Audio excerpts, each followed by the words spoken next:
Welcome to Between the Lines, the Five Towns Jewish Times podcast, where newsmakers unpack the stories shaping the Jewish community. Hi, everyone. Welcome to Between the Lines. I'm Larry Gordon with Esta Gordon.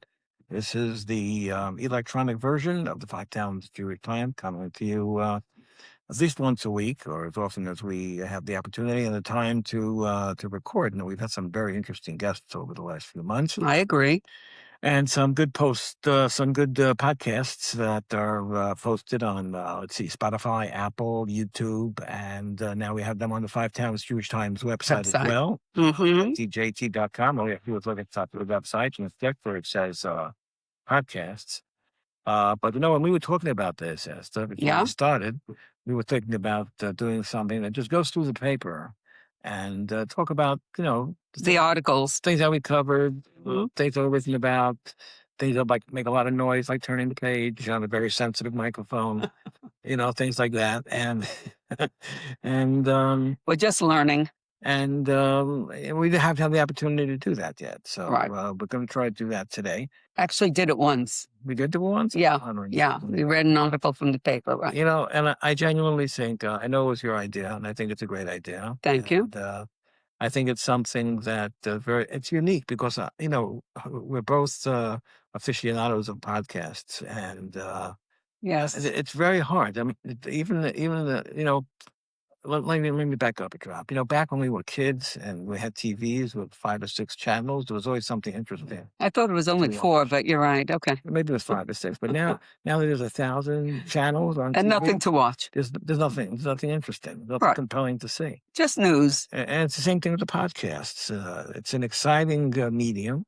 It's unique. You don't necessarily have the interruptions to commercials. And even more interesting from my vantage point is that you don't have the time limitations. I grew up on radio in the 70s and the 80s and part of the 90s where you had to watch the clock constantly. Right. And had to do a station identification and a time check and the weather and the traffic, and you don't have to do that. You have freedom on the podcasts. Anyway. So we have to be mindful of the fact that, like I always say on all the podcasts, that these stories, recordings, stories are they're time current. They're just the opposite. I was going to say. Okay, they're current today. Yes, but they're meaningful all over and whatever time. We're recording on April 30th, right? Today's April 30th. We're recording. Tomorrow's May 1st. Right. April showers brings May flowers that bloom in June? Is that how it goes? I don't know. I think it starts blooming already in May. Can I make that up? Yeah, anyway. I think so. So let's cover a couple. I do have one thing to say. Sure. Say it into the microphone. So we were just talking about this the other day. We were talking about when you were in radio in the 70s, when you interviewed 80s. I'm sorry, you're right. The 80s. The end of the 70s. I really started 79. I really started in 77. But, okay. I was a little boy. You were quite. I was a teenager. You were quite young. You were a teenager. Anyway, when you did interviews with Meir Kahana, and we listened to them recently, and we were just in awe that it was so perfect for these days. Relevant. Very relevant. Yes. Very. Some things are timeless. Some of the issues, especially issues that affect the Jewish community in the state of Israel, are timeless. The combination of things, I don't know, our circumstances seem to change, but not change. What they say, the things that stay the same. No, things more change, the more they stay the same. Same, yeah. So, if you can figure that out, you're ahead of the game. Right. Anyway, let's talk about 3 stories that appear in the newspaper that you hear me turning the pages on. Mm-hmm. We had a meeting here last week in the office with Robin Brandis Friedman, a young lady who lost a son who was 16 years old 20 years ago. And as I explained in the article that I wrote in this week's paper, every year around this time, his yahrzeit comes out on the English Day on May 10th. Right. She told me that. She called me this morning, as a matter of fact, also, to thank me for the article. But she calls me every year around this time. I don't know her. I just know her from seeing her in the neighborhood and from the fact that tragically her son passed away 20 years ago when he was 16 years old. and she'd like something in the paper if it's okay with me. She's always very apologetic. She Right. doesn't want to impose. She doesn't want to ask Right. too much. The fact of the matter is, it's the simplest thing in the world for us to do. So, True. Baruch Hashem, we're able to do it, and it means a lot to her in terms of memorializing him.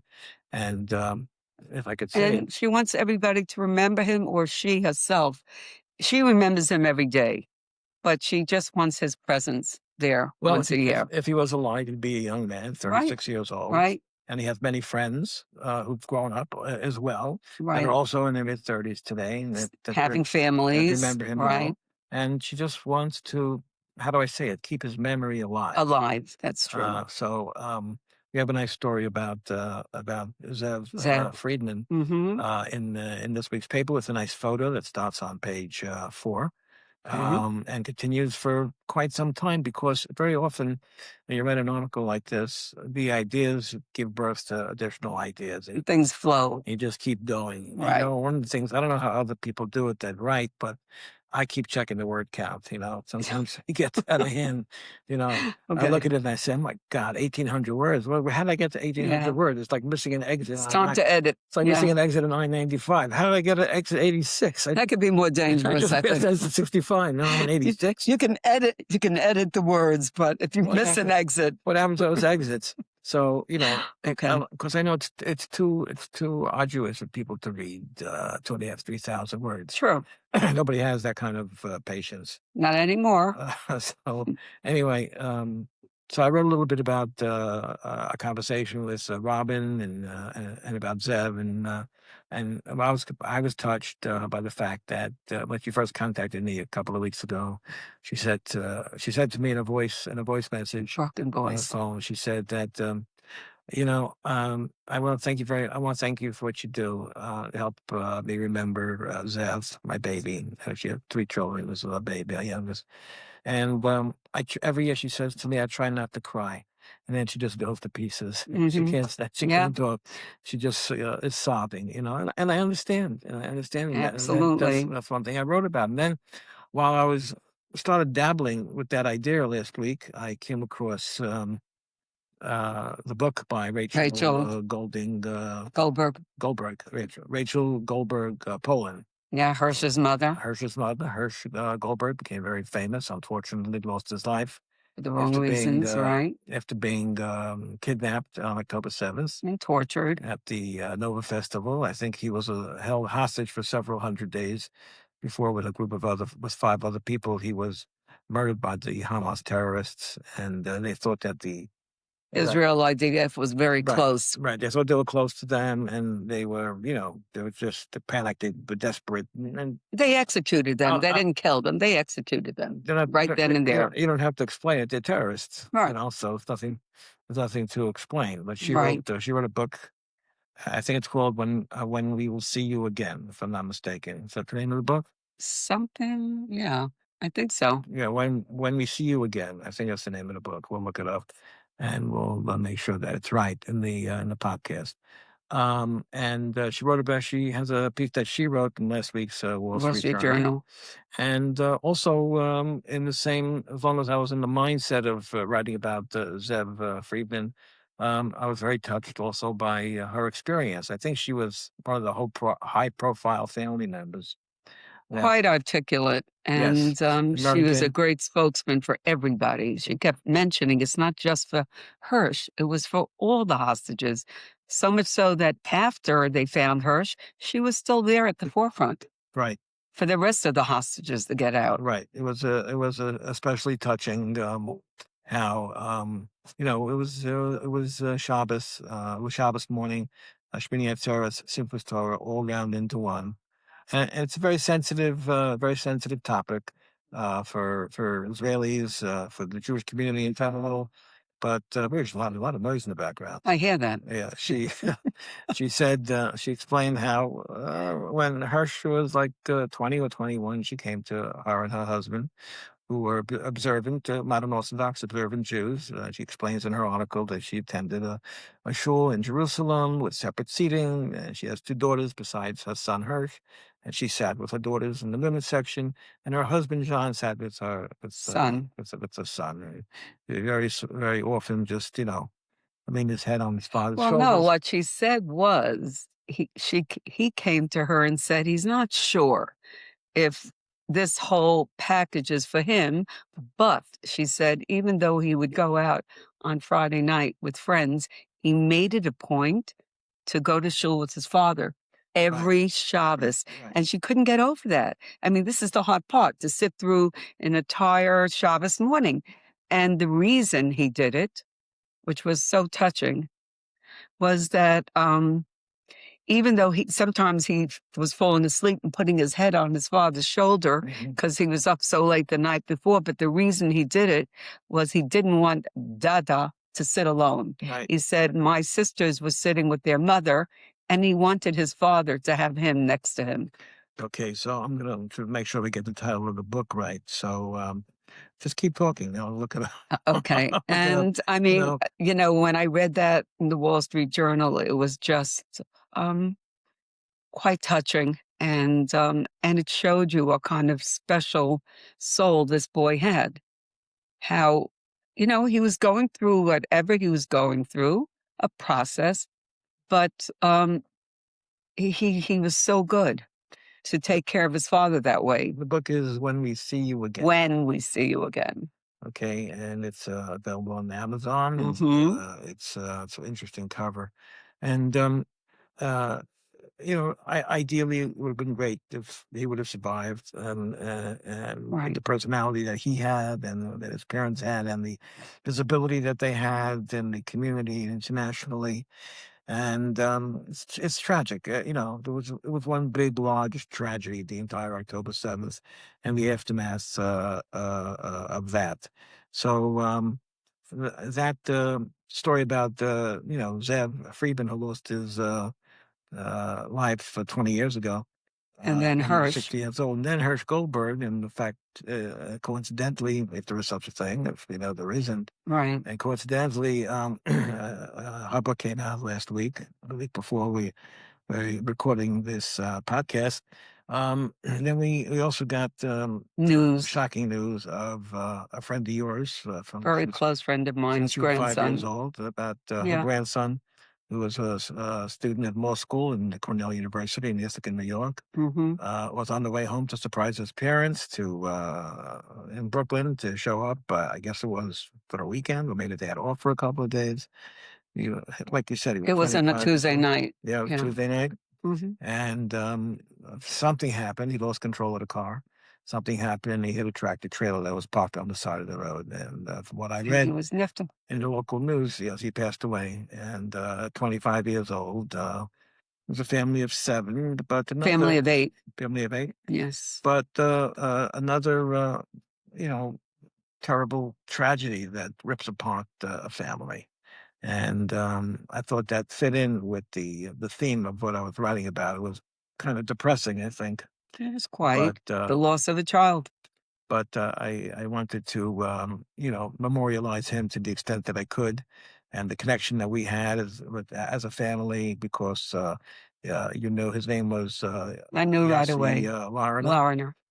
He went by Joey or Yossi. It was Yossi, but yeah. And someone just told us Wednesday morning, just didn't even know we knew them. Well, they knew him as Joey because of college, but his name, he was known as Yossi. And when I heard those two names, knowing the family that well and knowing that my closest friend had a younger brother, Joey, there is no such thing as a coincidence like that. So you knew right away. I knew right away. You knew right away, and you waited a couple of days. You went to Abdulbaya, and then you, I think, called her. We connected. You called her on Friday, and what's there to say? Nothing. There is nothing to say. Right. God has His ways of doing things that are beyond our grasp. Someone said to me when I told them the story, someone said to me, "Well, God gave us brains that are designed not to understand these things." And so don't be frustrated by it. True. Don't feel that you're missing something. We're not supposed to. If you don't understand, and if you can come to be at peace with the fact that you don't understand, then you'll be able to. You're ahead of the game. You'll be able to. You'll be able to cope with it. You'll be able to deal with it. Right. You don't understand. You can't grasp it, and that's the case in Rachel Goldberg, the Poland's case with her son Hirsch, and that's the case with Yossi Lauren and the case with Zev Friedman. Zev Friedman 20 years ago. Right. 20th yahrzeit right. is coming up, and from speaking to his mother, to Zev's mother, you see that it's as if it happened to her yesterday. Mother always mourns a child. Right. Someone that I wrote to, which I didn't include in the article, also had a similar experience. I'm thinking now who it was. I'm not going to say who it was. No, don't. Just who I'm talking about. I think so. I asked him about it, and right. he said to me, "I know it changes, but a mother, it changes. You never forget, but for the mother, it changes much differently than it is for any other member of the family, whether it's a sibling or a father. But for a mother, it's always something that's in present, part of her life. So it's I don't mean to be so morbid and depressing. So let's go switch, on. Let's switch to the next subject. Right. So we're going to talk about. We're coming to you on the weekend. It's having a big Hatzalah dinner here in the Five Towns. Now, even though I'm constantly mindful of the fact that we're going to post this on all the platforms, Spotify and Apple and YouTube and others that I didn't even heard of, that I don't even know about. But it's going to be up there. And I'm concerned about it being timely. The fact of the matter is things like Hatzalah and things like the Five Towns where we are located, coming to you from our offices in the studios in Cedarhurst, New York. The Five Towns like an international city in terms of the Jewish community. You can't tell someone that they live in the Five Towns and they say, "Oh, where's that? I never heard of it." Right. They say, "Which town?" I judge. When you go to the Kotel in Eretz Yisrael and you meet one of the tzedakah collectors at the Kotel in the morning, and they want to engage you in conversation. I saw this years ago. They want to know where you live, so they look at you and you can't talk because you have your towels and phone line. And you say to them, they say to you, first thing I say to you is Borough Park, Flatbush, and usually and then say Muncie, and then after that they say Five Towns. So you know that you're on the map. So you're on the map because it is acknowledged in that way. You can come in. It is acknowledged in that way. Okay, should have gone around the phone. That's what I thought he was going to do. That's okay. That's okay anyway. Okay. So the Hatzalah organization is something that's rapidly growing and expanding here. And they save lives. Towns, and they save lives, very, very much so. Very much so. All volunteer organization, 180 volunteers, people who are on call 24 hours a day. And the league sports under that in the newspaper where I spoke to one of the area coordinators, Joey Kenner, about the role of Hatzalah members in the Five Towns and how important it is for the people in the community to come out, whether you can afford to give them a substantial donation to support their work. Just to show up. Just to show up, it communicates the message to them. This is a community thing, and it's important. And it's important to volunteers that run out of bed at 3 a.m. because they're the call to know that Yom Tov, Shabbos, doesn't matter. To know that you appreciate what they do. And now you don't have to tell them, "I appreciate what you do." They know you do, but just being there, just acknowledging it, just acknowledging it. I think it's a good thing to do, an important thing to do, and of course, the material, financial support of what they do is obviously vital to make the organization function properly. We have 10 ambulances out here now, and Hatzalah is like an international organization. They're all different. Every community, every country around the world. Right. You have it, mamish, around the world. Right. Okay. So if you listen to this prior to May 3rd, then you should go to the sands of Atlantic Beach for the Hatzalah dinner on Sunday night. And if you show your support. And if you hear this after May 3rd, put it in your notes to show up next year. No, you could always send a donation.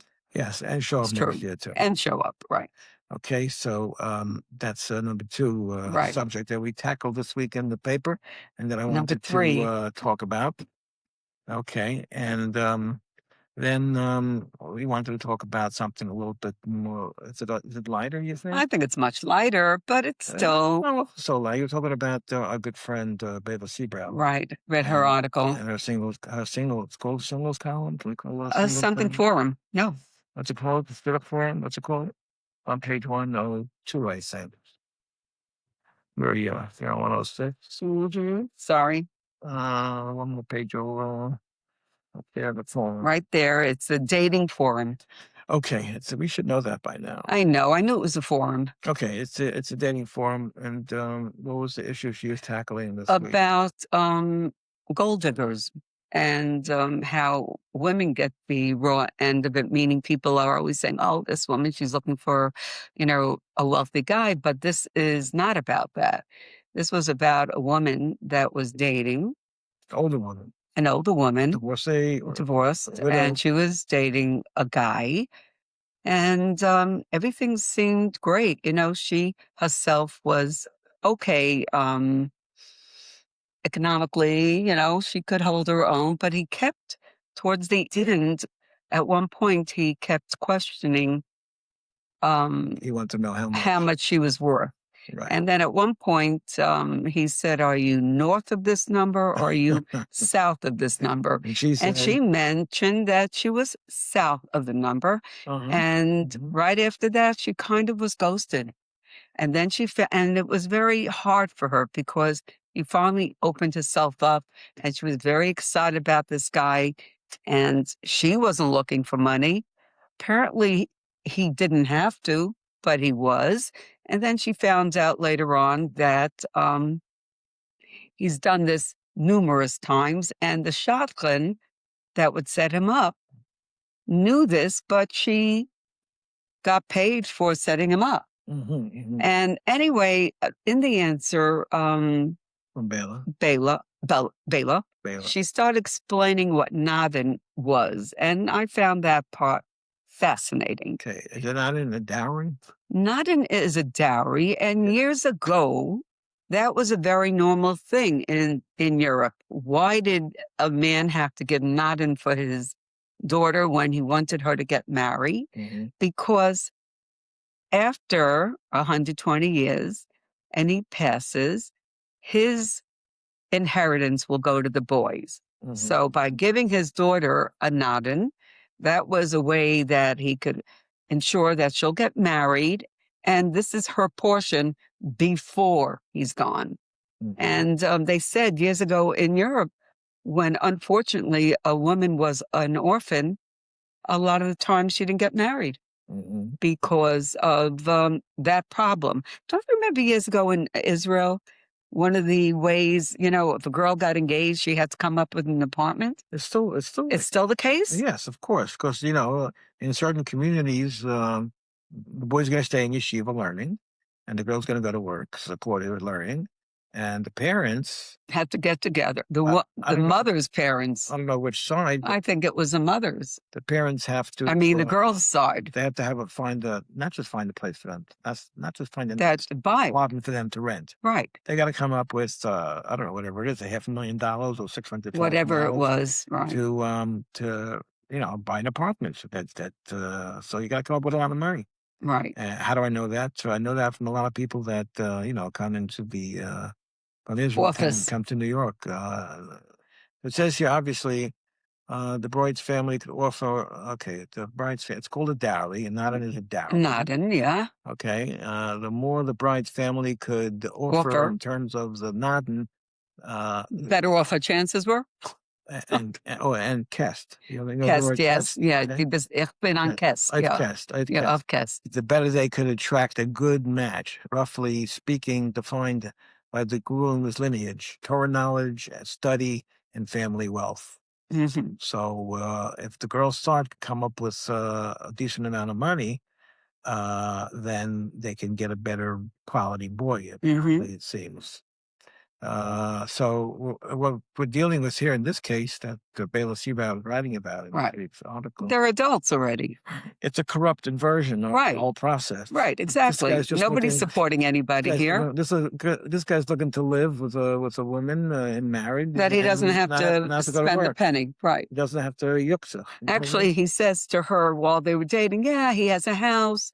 Maybe he'll give it to his kids. Okay.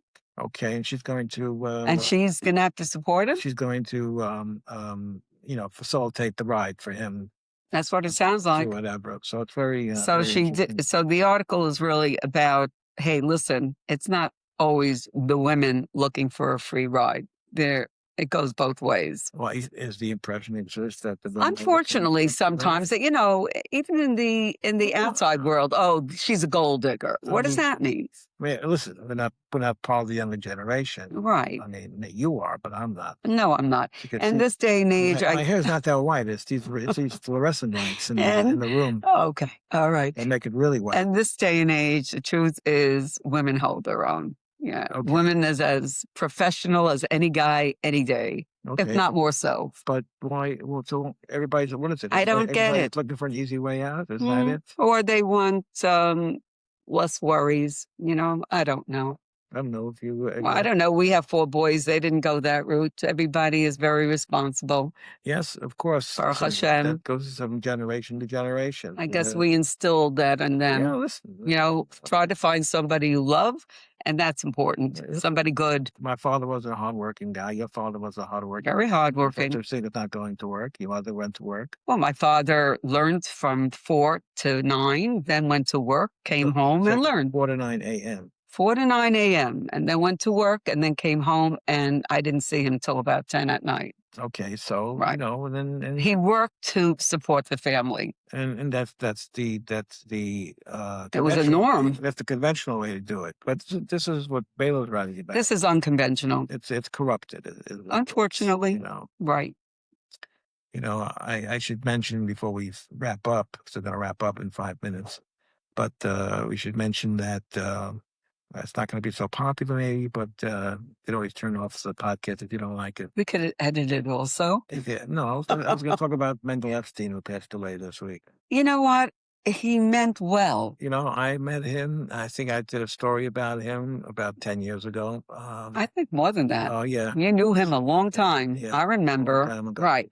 He was quite a He character. was. He was quite entertaining. He was funny. But he was committed to making sure to help women who are being held hostage. And they were. As Agunas. Agunas, because they couldn't get a get.